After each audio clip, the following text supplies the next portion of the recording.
A Hora do Pesadelo Remake. Os adolescentes Nancy, Quentin, Chris, Jesse e Jean são amigos que começam a ter o mesmo pesadelo com um homem desfigurado que usa uma luva feita de facas. O homem, no caso, é o Freddy Krueger, que os aterroriza durante os sonhos. A única saída deles é acordar, né? Ficar acordado, no caso. Mas quando um deles acaba indo de comes, né? De uma forma bem violenta, inclusive, os amigos percebem que o sonho é real e que a saída deles é realmente ficar acordado. Pontos positivos. Cara, esse filme aqui, eu gosto dele porque ele é uma versão mais sombria, só que ao mesmo tempo eu não gosto por conta de ser sombrio, mas depois eu falo sobre isso. Eu gosto dele ser uma versão mais sombria, assim, porque o Fred, ele realmente é uma ameaça, né? É importante ressaltar que esse aqui é o primeiro de uma sequência de filme da Hora do Pesadelo, né? Então, assim, vocês vão ver nos outros vídeos que o Fred foi virando piada, entendeu? Então aqui é uma maneira de retornar ao terror mesmo, né? O Fred como uma ameaça, alguém ameaçador. Cara, eu acho que talvez, assim, eu vou ser sincero, acho que o filme tem mais pontos negativos comigo do que positivos, né? Mas uma coisa que eu gosto muito desse filme aqui é o Jack Earl Haley, que é o ator que faz o Fred, né? Pra quem já conhece meu canal do YouTube e tudo mais, sabe que eu gosto muito de um jogo chamado The Evil Within. E, cara, ele dubla um personagem lá, esse ator dubla um personagem lá, e, cara, a voz dele em inglês, ela é extremamente imponente, sabe? É uma voz que eu gosto muito, assim, é uma voz que funciona bastante, sabe? E, cara, isso pra mim já é um ponto positivo, porque te traz algo, te traz um sentimento ali, sabe? Mas eu acho que fica por aí. Pontos negativos. Agora eu vou eu vou tentar ser breve. Cara, isso aqui é uma releitura de um filme, né? Inclusive é o filme do próximo vídeo. Eu não vou falar tanto dele, porque eu vou deixar pra falar depois. Mas assim, ele tenta refazer algumas cenas, as cenas mais icônicas do filme, do primeiro filme, né, do filme original. Ele tenta refazer, mas assim, parece muito artificial, sabe? Eles usam muito CGI, né? E, cara, isso deixa tudo muito artificial, né? E, cara, não dá, sabe? Não dá. Cara, o filme é muito escuro. Vai ter hora que você não vai enxergar nada. Tipo, é um breu absoluto, sabe? Ele veio daquela leva de remakes sombrios, assim, sabe? E eu vou falar de um outro filme que é um remake sombrio também, mas diferente desse, eu gosto do outro. E, cara, esse filme aqui, ele surgiu, tipo assim, num movimento bem estranho, assim. Que é pegar os ícones do horror dos anos 80 e 90 e trazer para os anos 2000, né? Fizeram Massacre de Serra Elétrica novo, Sexta-feira 13, o Evil Dead e o Fred também, né? A Hora do Pesadelo também. Mas, assim, eu acho que nenhum desses filmes aí que eu citei, com exceção do Massacre de Serra Elétrica, acho que funciona, né? Tão bem assim. Só que esse aqui em específico, ele acaba sendo muito genérico, né? Não ironicamente, né? O diretor desse filme aqui é o Samuel Bayer, né? Que é um negócio lá de medicamento. E é um filme genérico. Assim, os personagens, tipo, a Nancy desse filme aqui, cara, ela tem uma cara de cocô preso o tempo todo, sabe? Ela tem uma cara meio blasé, genérica, sabe? O Quentin, que é o personagem que fica com ela o tempo todo, ele tem uma cara de chorão que, cara, nossa, os personagens me incomodam muito nesse filme, né? E um pequeno spoiler, o Fred, ele foi de comes, né? Foi queimado vivo lá e tudo mais. Só que o filme, ele te faz pensar que ele era inocente pra depois falar que ele era realmente culpado. E, cara, eu acho que se ele fosse tido como inocente o tempo todo, talvez seria bem diferente do que é o original. E talvez tivesse dado alguma identidade pra esse daqui, né, que fica faltando. Esse aqui é um filme genérico. Enfim, já assistiu a Hora do Pesadelo Remake? Comenta aí, curta e compartilha. Até a próxima. A Hora do Pesadelo. O original dessa vez. Um grupo de adolescentes tem pesadelos horríveis em que são atacados por um homem deformado com garras de aço. Ele apenas aparece durante o sono e para escapar é preciso acordar. Os crimes vão ocorrendo seguidamente, até que se descobre que o ser misterioso é na verdade Freddy Krueger, um homem que né, fez coisas ilegais com crianças, né, é que vocês me entendem, na rua Elm, e que foi queimado vivo pela vizinhança. Agora Krueger pode retornar para se vingar daqueles que o mataram através do sono. Já uma coisa que eu comento aqui sobre esse filme é que esse negócio de, né, fazer essas coisas ilícitas com criança, ele não é falado diretamente no filme, fica bem implícito. O filme fala que ele era um serial killer. Então, assim, ele providenciava o comes das crianças, ele era um serial killer de criança. Mas a parte do, né, se é que vocês me entendem, fica implícito. Mas não sei, que eu falei, não se tem provas de que sim nem de que não. Enfim, vamos lá. Pontos positivos. Esse filme aqui, cara, ele é um clássico absoluto. Ele tem muitas cenas icônicas, por exemplo, a cena do Jason, a cena que a menina tá na banheira, a cena que ele tá na parede, a cena que ele pega, ele providencia o comes da primeira mulher do filme ali.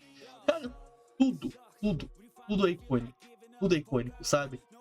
Você pode nunca ter assistido nada de filme de terror, mas com certeza você já viu alguma coisa. Assistir esse filme em inglês aqui também é muito bom. Em português eu gosto muito porque a voz do Fred é a voz do Wolverine. Então é maravilhoso. Mas é legal você assistir esse filme em inglês aqui, porque tem muita frase icônica do Fred também. O Fred, ele é uma ameaça, sabe? Só que ele é uma pessoa muito debochada, sabe? Então, nos filmes seguintes, né? É natural você acabar gostando do Fred, porque, assim, eles foram mudando o Fred. Nesse daqui, ele é um desgraçado, né? Enfim, você vai odiar ele. Só que ele tem algumas frases que você acaba, tipo, achando ele um personagem interessante. Aí, depois, o filme parece que vai tentando deixar de lado coisas que ele foi no passado, tenta fazer com que a gente esqueça disso, para que a gente goste dele, entendeu? E ele começa a ser o debochado nível master. Lá pelo quarto filme que eu for gravar, vocês vão ver. Mas, nesse aqui, ele é, tipo assim, o centro das atenções do filme. Não tem, cara, o visual dele é muito bom, é icônico. Diferente muito do remake, que era um CGI tudo, com maquiagem. Aqui é maquiagem pura. E você olha pra cara dele assim, você sente alguma coisa. É impossível você não sentir nada, sabe? E, cara, isso aqui é muito bom, cara. É muito bom. Pontos negativos. Tem alguns efeitos bem paia. É assim, eu não ligo pra efeito CGI, merda, essas coisas, eu não ligo. Mas vou passar um pano pros efeitos desse filme aqui. Mas assim, tem uns efeitos que ficaram bem datados, que se você se incomoda com esse tipo de coisa, pode ser que você acabe, tá, o filme não funcione como um terror pra você, né? Pra mim, A Hora do Pesadelo é um filme de comédia, né? Eles misturam muito comédia, principalmente depois do terceiro filme.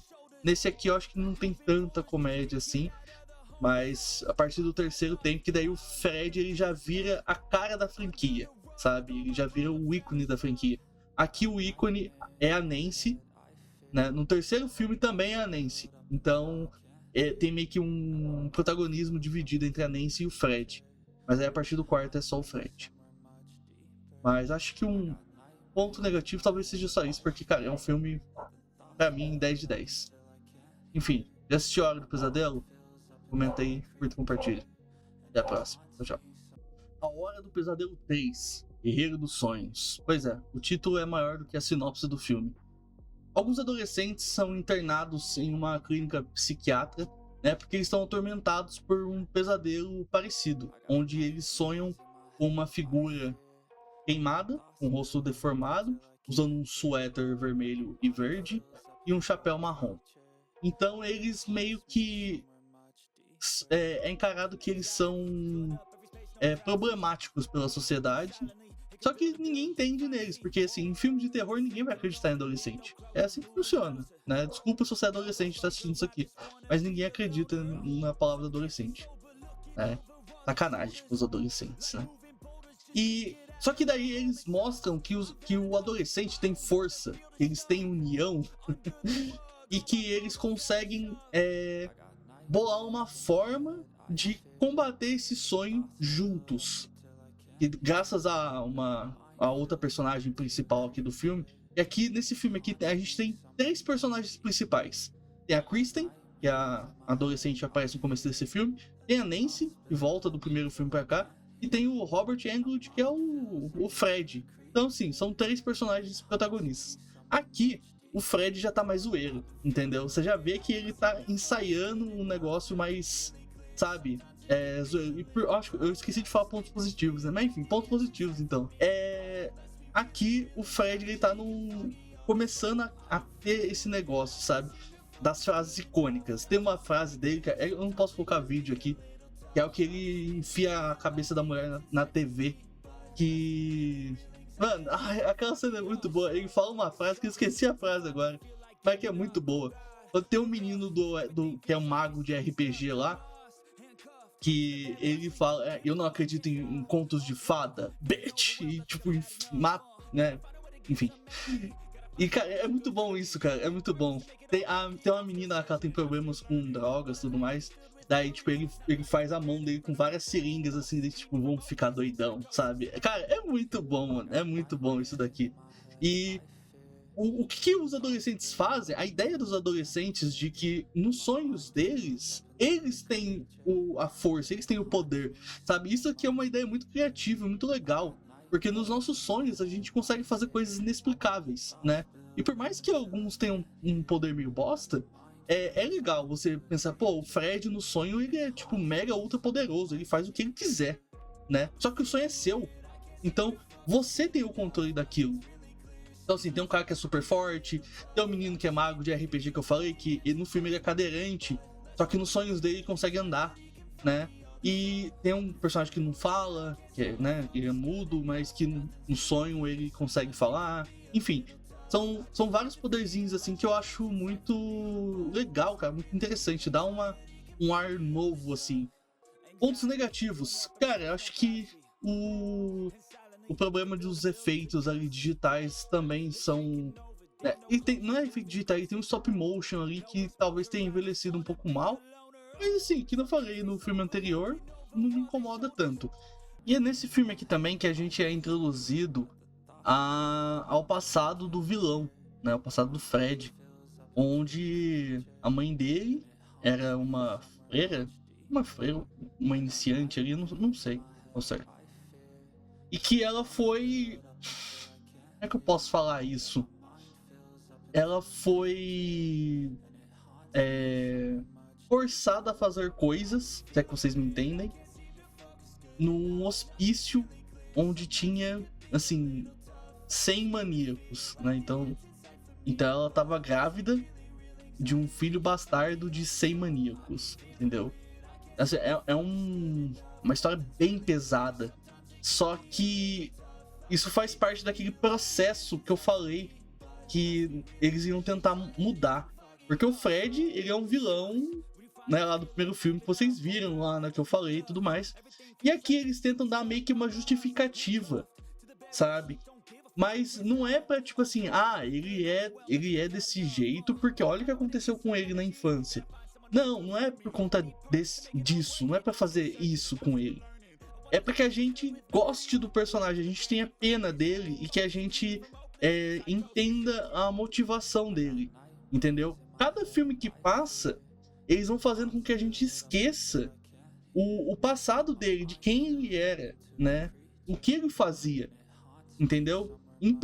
Lógico, é tudo implícito, o filme não fala com essas palavras que era isso mesmo, entendeu? Então é bem complicado isso, sabe? Mas que nesse filme aqui ele já introduz essa história, que eu acho uma merda, né? Eles já introduzem isso daqui pra poder meio que suavizar o personagem pra gente. Eu acho que de ponto negativo não tem muita coisa desse filme não, cara. Não foi, se você vai assistir A Hora do Pesadelo 3, você fala assim, nossa, esse filme é uma diarreia na minha cara. Talvez o problema seja com você, porque assim, cara, é A Hora do Pesadelo 3. Você vai levar esse filme a sério? Não, né? Então, assim, se você vai com essa mentalidade de que você não vai levar a sério, talvez é um filme que possa te divertir. Mesmo ele sendo bem abaixo do que foi o primeiro, por exemplo. E é aqui que começa a cair. Porque a partir do quarto filme vai ser desespero. Enfim, já assistiu A Hora do Pesadelo 3, Guerreiro dos Sonhos? Comenta aí, curte, compartilha. Até a próxima. Tchau, tchau. A Hora do Pesadelo 4, o Mestre dos Sonhos. Fred Krueger retorna e logo mata os 3 sobreviventes da Rua Elm, lá do terceiro filme. Só que Kristen, que é a protagonista do terceiro filme, ela possui um poder que é o de atrair as outras pessoas para seus sonhos. E antes de Comes, ela consegue transferir o poder dela para a amiga dela, a Alice, que é a protagonista desse filme. E olha só que interessante. Enquanto uma tem o poder de passar os poderes dela, a outra tem o poder de receber as coisas dos outros. Olha só, o cara é gênio. E é a chance ideal pro Fred poder se aproveitar desse poder recém-adquirido da Alice para poder usar ela para mandar outras pessoas de Comes. Então, assim, ele meio que já não tinha mais vítimas, e por conta dessa conexão aí da Alice, ele agora consegue fazer outras vítimas. Pontos positivos. Olha, esse aqui é um filme que ele tem muita cena que é efeito prático e que, cara, é muito, muito, muito foda. A cena que a menina começa a se transformar em uma barata, cara, aquela cena é maravilhosa. E assim, a cena da praia também, que é onde o Fred acaba providenciando o Comes da Kristen, é muito boa, cara. E tem a cena icônica que é o Fred botando o Ray-Banzinho, que, cara, é maravilhoso. Maravilhoso mesmo. Então, assim, os efeitos práticos é o ponto alto. A maquiagem do Fred.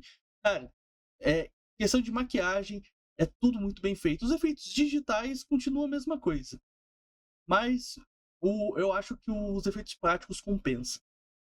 Pontos negativos. Olha, esse filme aqui já começa a derrocada dos filmes do Fred. Ele não é um filme chato. Ele só é um filme ruim. Mas assim, eu prefiro assistir um filme ruim do que um filme chato. E assim, não é que eu odiei, eu gostei desse filme até, né? Ele é melhor do que eu lembrava. Na minha memória, ele era ridículo, horroroso. Mas assim, se você encarar de boa, presta atenção. É A Hora do Pesadelo 4. Você espera o quê? Então, assim, eu até me diverti com o filme, até eu ri algumas coisas, eu achei os efeitos legais. Mas a história do filme, quando você começa a pensar, putz, é muito nada a ver. E, cara, tem um mano lá que luta karatê. Que, meu amigo do céu, é vergonha alheia. Que cara lutando. E a Kristen pega o poder. A Kristen não, a Alice. As duas são igual pra mim, velho. A Alice pega o poder dele. E ela luta com o Fred no final do filme. Cara, a cena final do filme é horrorosa. Eu sentia vergonha. Vergonha. De verdade. Vergonha. Que é muito ruim. E, cara, diga-se de passagem, em todos os filmes, a maneira que o Fred é derrotado é paia. É pai. Nossa, é muito pai. E eu queria deixar aqui pro final a cena que o Fred ele ressuscita. Ele ressuscita com um cachorro mijando fogo no local onde ele foi enterrado. Exatamente. Era um sonho, óbvio. Mas o cachorro, que se chama Jason, inclusive, mijou fogo. Eu não sei nem se isso é bom ou se é ruim, por isso deixei pro final. Enfim, já assistiu A Hora do Pesadelo 4? Comenta aí, curte e compartilha. Até a próxima.